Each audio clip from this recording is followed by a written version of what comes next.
un petit peu le cadre historique et temporel, spatial. Donc nous sommes ici au XIIIe siècle, c'est un persan médiéval, 1250 autour, 1250. Il y a un poète au sud de la Turquie, il venait de l'Afghanistan, plus loin. Et il s'est installé en Turquie, à Konya. Et il a enseigné donc les sciences de l'écoute. C'était un savant. Et cet homme s'appelait Jalaluddin Rumi. Et donc, tout d'un coup, sa vie a changé parce qu'un derviche est passé par là. Un derviche, vous savez, c'est un vagabond. Hein, c'est quelqu'un qui est sans feu ni lieu. Et ce derviche, qui s'appelait Shamsuddin Tabrizi, eh bien, a changé complètement sa vie. Donc, rapidement, hein, d'enseignant des matières de la scolastique, il est devenu à peu près fou. Hein. Fou de poésie, d'ivresse, on va dire, du divin. Alors, il est utile de préciser que ce ne sont pas des chants religieux à proprement parler. Ça n'a rien à voir avec la religion, tout ça. Hein. C'est de la poésie sacrée, bien sûr. Sacré, ça veut dire quoi?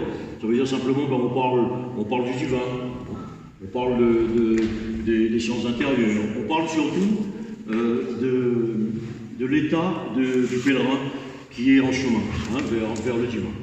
Et donc cet homme, Jalaluddin Rumi, avec sa rencontre avec Shamsuddin, eh bien, il a créé une œuvre, hein, qui est devenue un monument de la littérature mondiale, hein, qui s'appelle le Masnawi.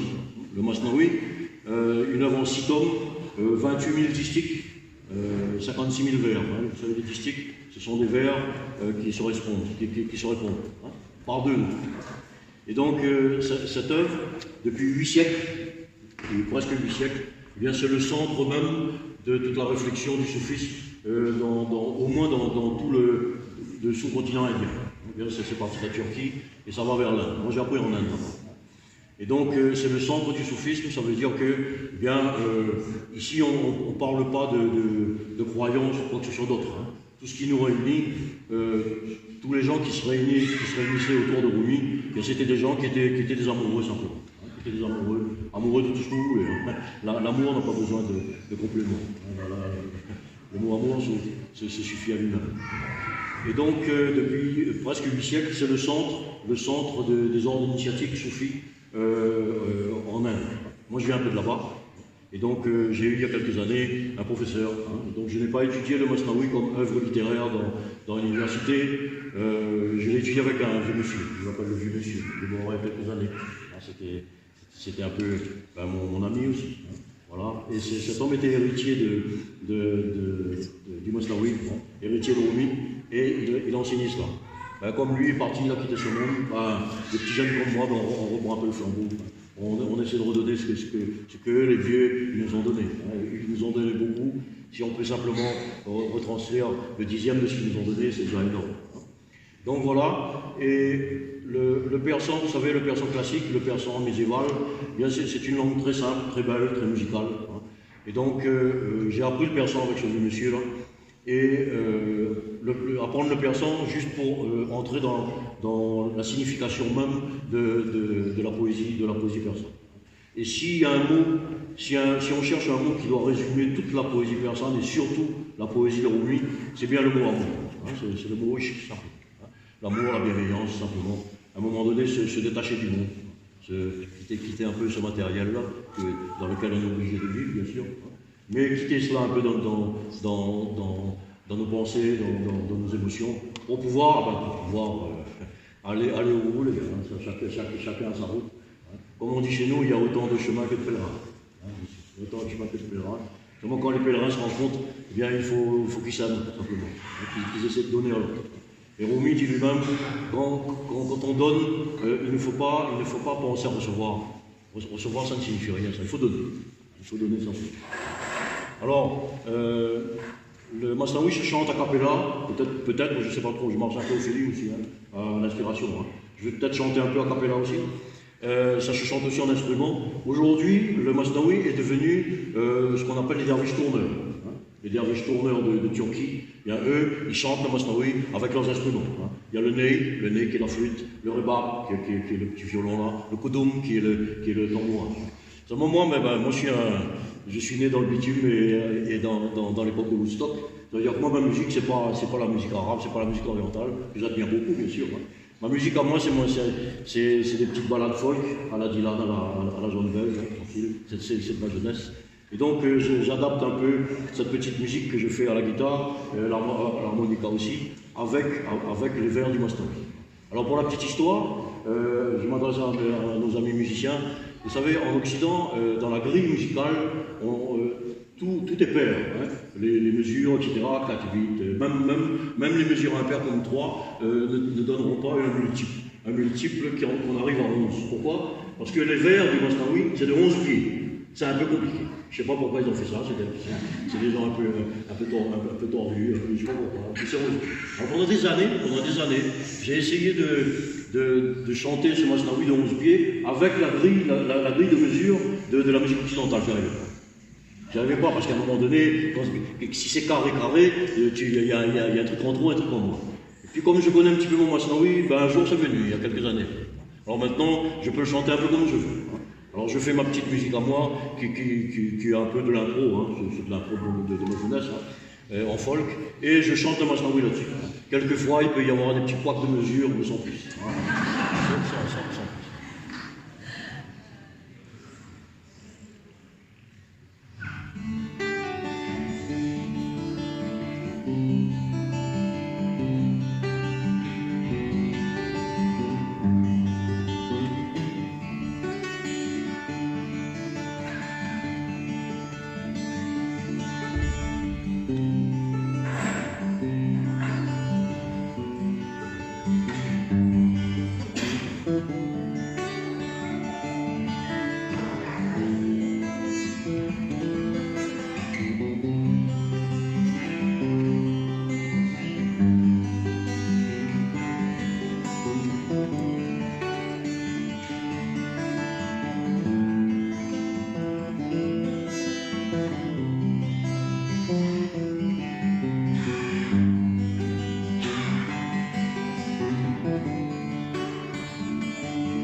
Shahi Mada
Pour finir, c'est la même chose que je chante avec la guitare en quelques minutes.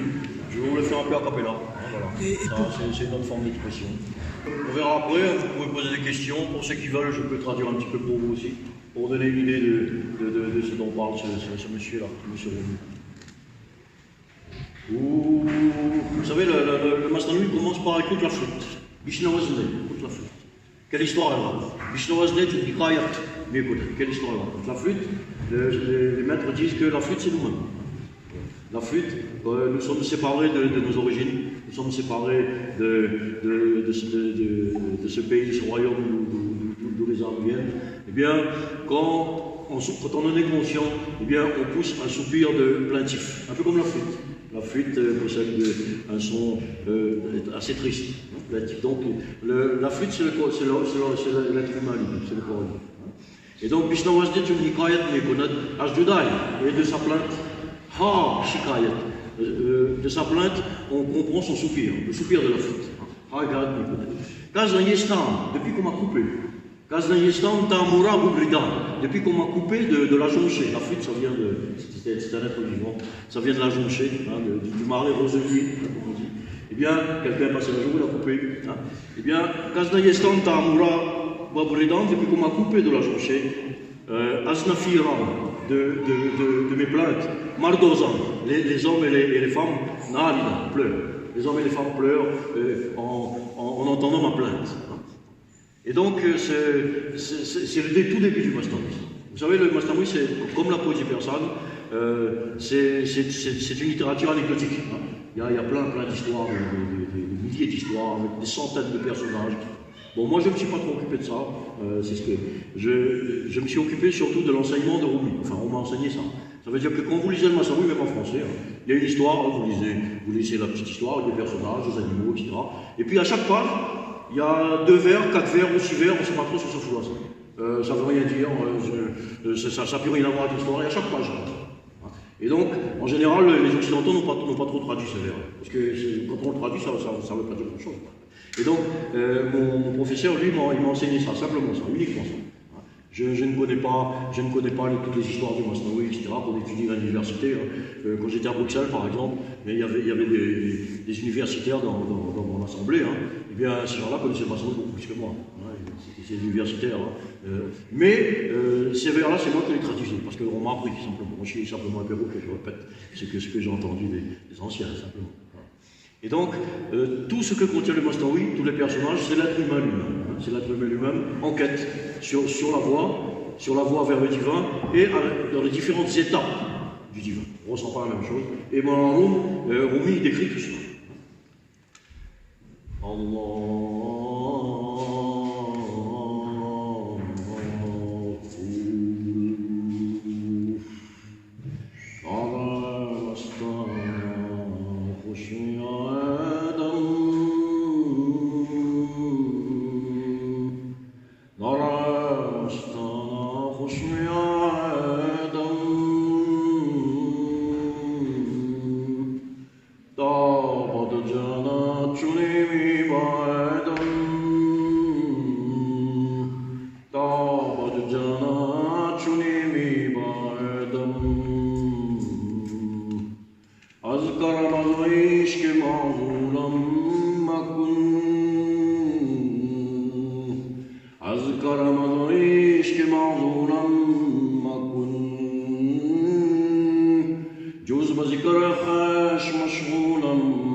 Je m'en vais à travers le monde, Mastara, ivre, dans l'ivresse, Narae, de mon feu intérieur. Je marche sur cette terre dans l'ivresse de mon feu intérieur. Ta'abad Djana, oh mon bien-aimé, fais que cet état demeure.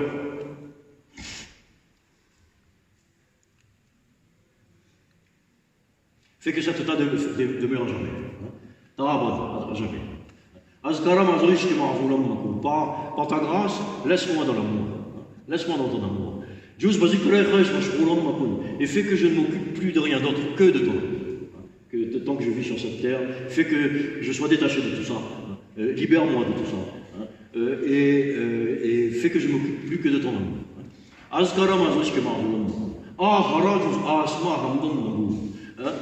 De mon soupir, le soupir de mon cœur, il n'y a pas d'autre témoin que le ciel. De mon soupir, il n'y a pas d'autre témoin que lui. Razera, et de mon secret intérieur. Razera, à part mon bien-aimé, il n'y a pas de confident. Un mehram, il n'y a pas de confident. Vous voyez, le Masnaoui contient ce que ressent simplement le pèlerin, celui qui marche vers l'énergie, vers le divin, etc. Ici, on est simplement dans une vie intérieure. Chacun a sa propre vie. Donc, comme je vous disais tout à l'heure, chez nous, on dit il y a autant de chemins que de pèlerins. Voilà. Et les pèlerins, quand ils se rencontrent, il y a une chose à faire, c'est de se tolérer, s'aimer et essayer d'apprendre toujours avec le temps. Voilà. Bon, on va terminer là. Quelques questions, si vous voulez? Ça va? Vous êtes au bruit?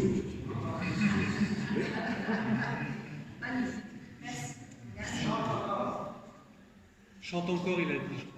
Ah bon? Ah bon, écoute, je te préviens, on va encore la soir, hein, demain. Je crois que c'est avec la guitare, elle est un peu forte, je pense. Ouais, il faudrait que ta voix soit plus près du micro. Est-ce que si on débranche la guitare, ça suffit ou pas? Ah bah, si tu veux, ouais. On va voir ce que ça donne, ouais.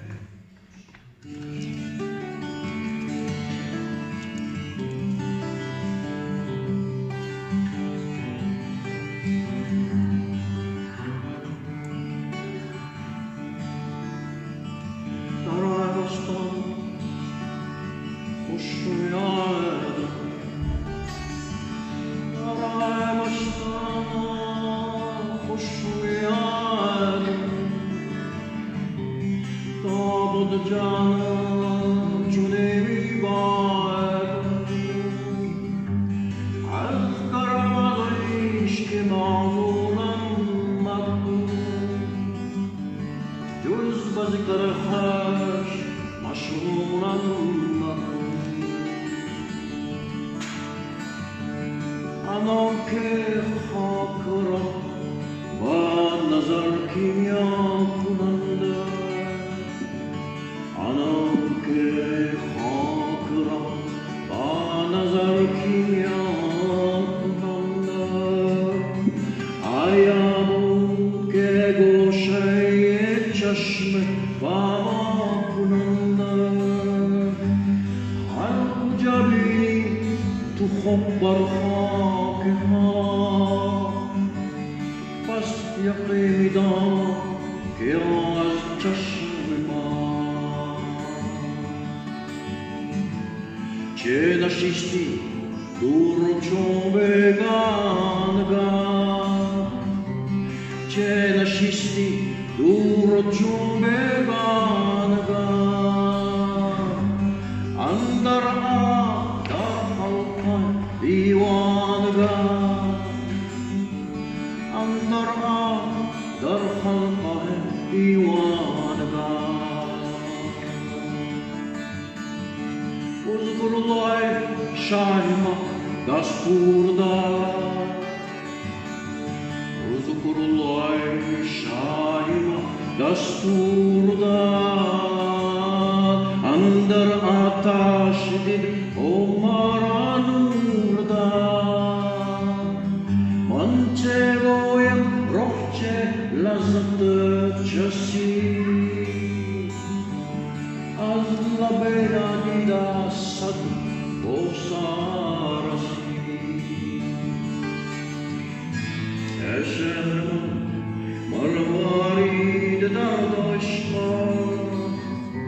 اشم مروارید درد عشق جان قربت دیدارم دوری مدنی نوای جانم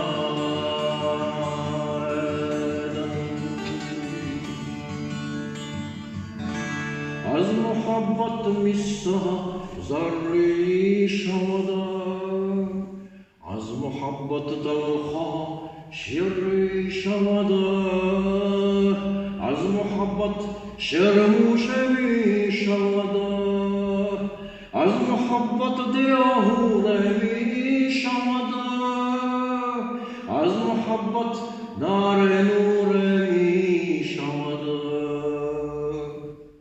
از محبت دلخواه شیری شودم par l'amour le fer devient or az محبت دیاهوره می شودم par l'amour la déesse devient esclave Az muhabbat na'arenur emisham. Par l'amour, le feu devient lumière. Az muhabbat deohur emisham. Nara mastana khushmiyadam. Nara mastana khushmiyadam. Tabad jana chuni vibadam. Az karal ishki ma'zulam.